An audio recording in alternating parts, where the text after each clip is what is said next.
મનોરથી પરિવાર અને મનોરથી પરિવારને માન આપીને આવેલા ગામના અને બાર ગામના ભાગ્યવાન વૈષ્ણવજન ખૂબ સુંદર અલૌકિક આનંદનો પ્રસંગ નિમિત્તે એકત્રિત થવાનું થયું અને મનોરથી પરિવારના હૃદય કમલમાં ખૂબ સુંદર મનોરથનો ભાવ જાગ્યો અને એ બાને શ્રી યમુનાજીના પાન કેમ કે હવે તો સહેલું થઈ ગયું છે બ્રજમાં જવું અને યમુના પાન કરવું, બાકી પહેલાના સમયમાં સુવિધા નથી ત્યારે ખૂબ કઠિન હતું શ્રી યમુનાજીના પાન. ત્યારે મનોરથના દ્વારા બધા જ એકત્રિત થઈ અને થતું કેમ કે શ્રી યમુનાજીનું પાન કરવું એ ખૂબ જ કૃપાની વાત છે. ન જાતું યમયાતના ભવતિ તે વયમ પાનતા, કે જાણતા કે અજાણતા શ્રી યમુનાજીનું પાન આપણને થાય છે. જેને ખ્યાલ છે એ તો વસ્તુ અલગ છે, જેને નથી ખ્યાલ એને પણ જો થઈ જાય એ જલ સમાન માનીને પણ એ લઈ લે છે. એ જલ યમુનાજીનું પાન કરે છે જલ માનીને પણ, તો પણ એને યમ યાતના ભોગવવી પડતી એ મહાપ્રભુજી આજ્ઞા કરે છે. એ જ વસ્તુ આપણા માર્ગમાં શ્રી વલ્લભે આપણે પ્રગટ થઈને આપણા જેવા જીવોને સનાત કરવા તારવા માટે આપનું પ્રાગટ્ય છે. શ્રી વલ્લભ પ્રભુ પ્રગટ ન હોતે તો વસુધા રહેતી સુની લીલા હોતી જો. કે આ વસુધા છે એ સુની શ્રી મહાપ્રભુજીએ કૃપા કરીને પ્રગટ થઈ અને આપણા જેવા જીવો જે નિકુંજમાંથી વિખૂટા પડેલા છીએ એ જીવોને પાછા નિકુંજમાં પહોંચાડવા માટે આપણને કૃપા કરી અને બ્રહ્મ સંબંધનું દાન દીધું અને શ્રી યમુનાજીને બધું જ આપણને સર્વસ્વ આપણને આપી દીધું અને ઘરે ઠાકોરજી આપણા ઉપર પધરાવ્યા. શું કામ? અહીંયા પ્રભુની રચના શું કામ? ખાલી બ્રહ્મ સંબંધ દઈને પણ જીવનો ઉદ્ધાર થઈ શકતો. તો અહીંયા સેવાનો અધિકાર કેમ આપણને? કે એટલે આપણને કે જે આપણા મનોરથ જે બાકી છે, જે નિકુંજમાં થયેલા મનોરથ એના કારણે તો આપણે નીચે આવ્યા. કેમ કે આપણા જે મનમાં મનોરથ થઈ ગયા અને અધિકાર વગર આપણે કરવા ગયા એટલે ત્યાં શ્રાપ મળ્યો અને શ્રાપ મળીને આપણે પડ્યા નીચે. તો એ આપણા મનોરથ પૂર્ણ ક્યાં થાય? તો એ શ્રી મહાપ્રભુજીએ કૃપા કરી કે જે આપણા જે જીવોના મનોરથ છે એ અહીંયા જે પણ કાંઈ છે અહીંયા પૂરા કરો.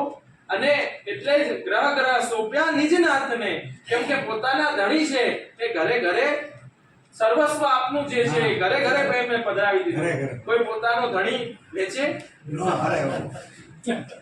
પણ શ્રી મહાપ્રભુજીએ શ્રી વલ્લભે ઘરે ઘરે આપણને ઠાકોરજી પધરાવી અને કીધું કે સેવા કરો.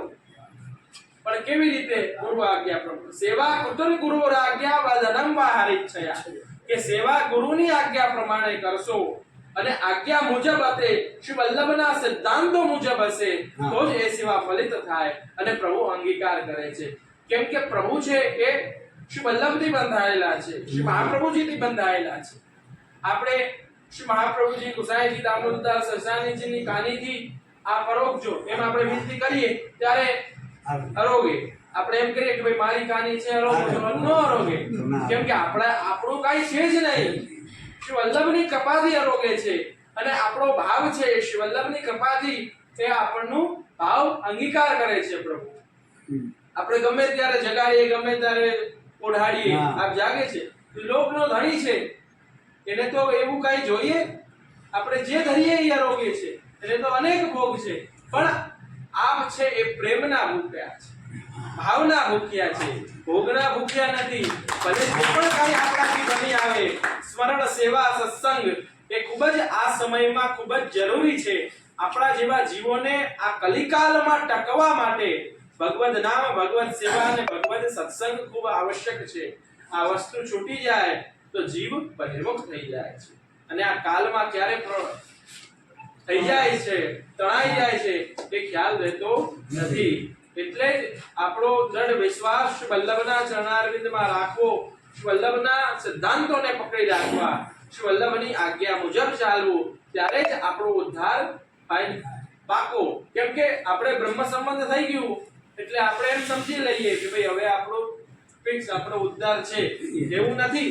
બ્રહ્મ સંબંધ લેવાથી તમારે પુષ્ટિ ભક્તિ માર્ગમાં પ્રવેશ પ્રાપ્ત થયો છે. પછી તો આપણને સામાન્ય રીતે આપણે સમજીએ કે ભાઈ આપણને કોઈ ખાવાની થાળી પીરસી દે, મોઢામાં કોળીઓ ખવડાવી દે, પણ જાવો તો આપણે જ પડે, કોઈ જવડાવવા આવવાનું નથી. એમ જ આ પુષ્ટિ ભક્તિ માર્ગમાં આપણો પ્રવેશ થઈ ગયો છે. આપણા જેટલા જન્મ જન્માંતરના જેટલા આપણે પાપ કર્યા હતા, દોષ કર્યા હતા, એ બધા નિવૃત્ત કરી અને આપણે શુદ્ધ થઈને પ્રભુ સુધી પહોંચી ગયા છીએ. હવે આપણે આ માર્ગમાં શ્રી વલ્લભના સિદ્ધાંતો મુજબ ચાલશું તો એ મુજબ આપણે પગથિયાથી ચાલતા ચાલતા નિકુંજ સુધી આપણે પહોંચીશું. પણ આપણે કાંઈ જ ન કર્યું અને આવીને પણ કુવાના પાસે આવીને પણ તરસ્યા રહી ગયા તો પછી કાંઈ જ પ્રાપ્ત થવાનું નથી.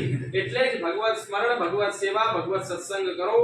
જેટલું બને એટલું નામ લ્યો, પ્રભુ સ્મરણ કરો, સેવા સત્સંગ કરો, શ્રી વલ્લભના ચરણારવિંદમાં ચિત્ત ચોટાડી રાખો. કેમ કે દ્રઢ ઇન ચરણ કેરો ભરોસો, દ્રઢ ઇન ચરણ સાધન और नहीं આ કલી में.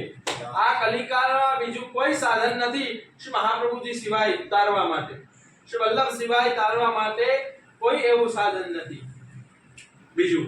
એ જ શ્રી મહાપ્રભુજીના ચરણારવિંદમાં, શ્રી વલ્લભના ચરણારવિંદમાં ચિત્ત ચોટાડો ને એમનું ચરણારવિંદ પકડીને રાખો.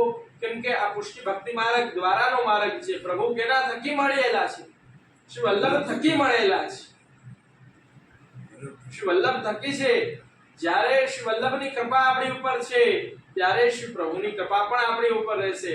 વલ્લભ પ્રસન્ન, પ્રભુ પ્રસન્ન, વૈષ્ણવ પ્રસન્ન, હરિ ગુરુ ને વૈષ્ણવનો ત્રિવેણી સંગમ થાય.